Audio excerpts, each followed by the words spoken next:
Double decker বাস আছে না, যেগুলোতে ঘুমায় ঘুমায় যাওয়া যায়? তো দেখবেন অনেক প্যাসেঞ্জার বাসে উঠে আস্তে করে ব্ল্যাঙ্কেট নিয়ে কম্বল নিয়ে ঘুম দিতেছে।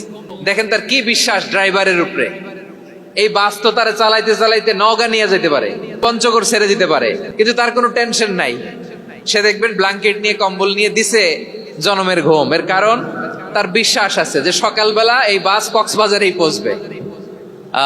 দেখেন বিশ্বাসের কত দাম।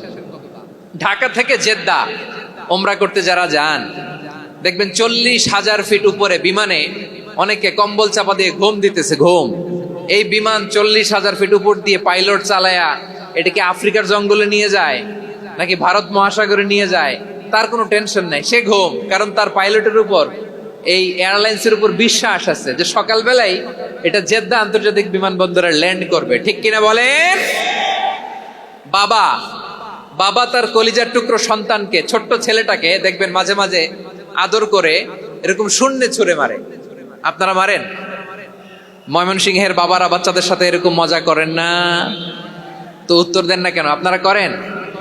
বাবা তার সন্তানকে, ধরেন ছোট্ট মেয়েটাকে আদর করে কোলে তুলে এরকম শূন্যে ছুঁড়ে মারে।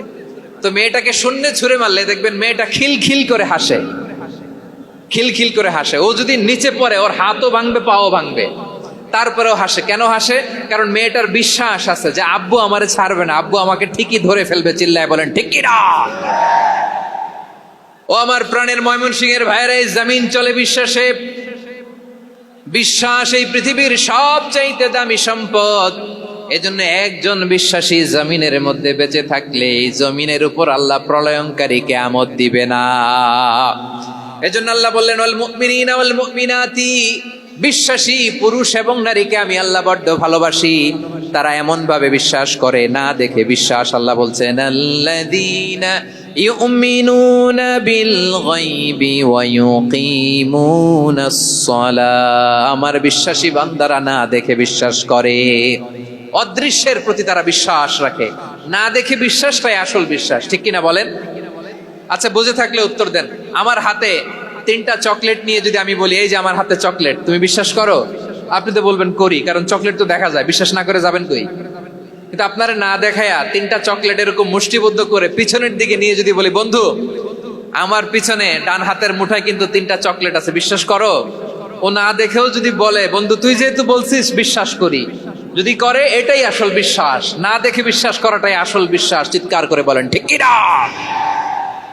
এজন্য আল্লাহ বললেন না দেখে বিশ্বাস হলো আসল বিশ্বাস। অদৃশ্যের প্রতি বিশ্বাসকে বলে প্রকৃত বিশ্বাস। আল্লাযীনা ইউমিনুনা বিল গায়ব, আমার বান্দারা না দেখে আমি আল্লাহর উপর বিশ্বাস করে।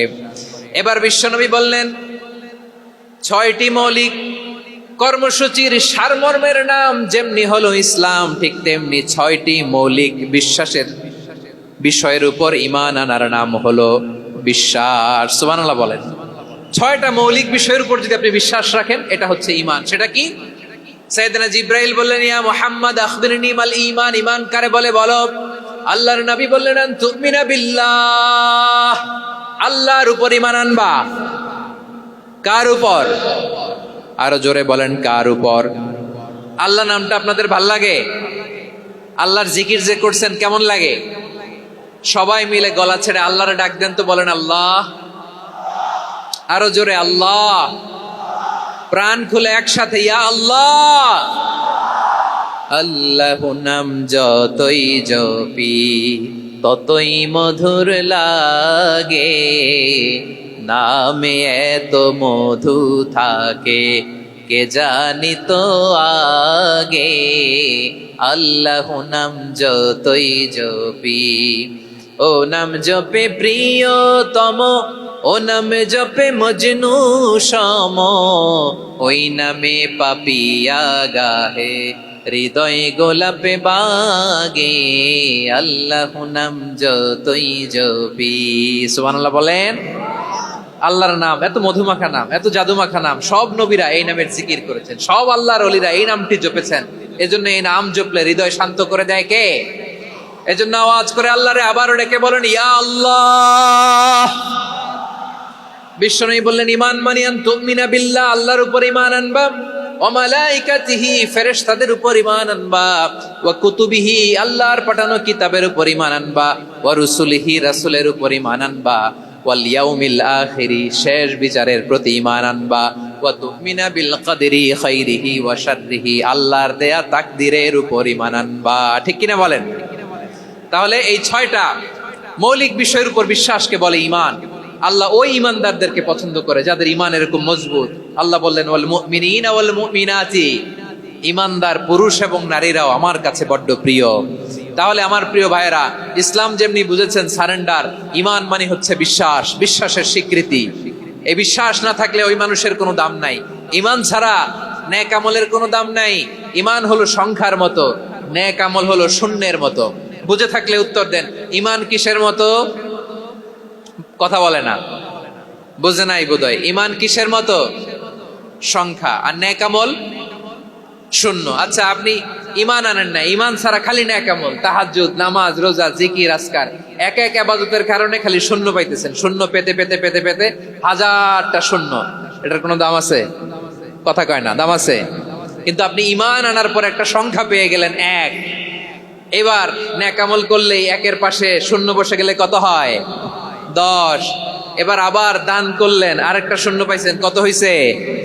এবার আল্লাহর কোরআনের তেলাওয়াত করলেন, আরেক শূন্য, কত হইছে? এবার জিকির করলেন, আরেক শূন্য, কত হইছে? আবার ভালো কাজ করলেন, আরেক শূন্য, কত হইছে?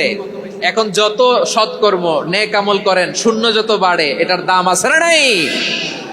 এজন্য আমার প্রিয় ভাইয়েরা, ঈমানের দাম সবচেয়ে বেশি।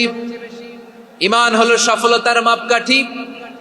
টাকা যার বেশি সে সফল নয়, এই সমাজে দাপট যার বেশি সে সফল নয়, এই সমাজে খ্যাতি যার বেশি সে সফল নয়, যার হৃদয় ঈমান আছে, বিশ্বাস আছে, সেই সফল। ঠিক কিনা?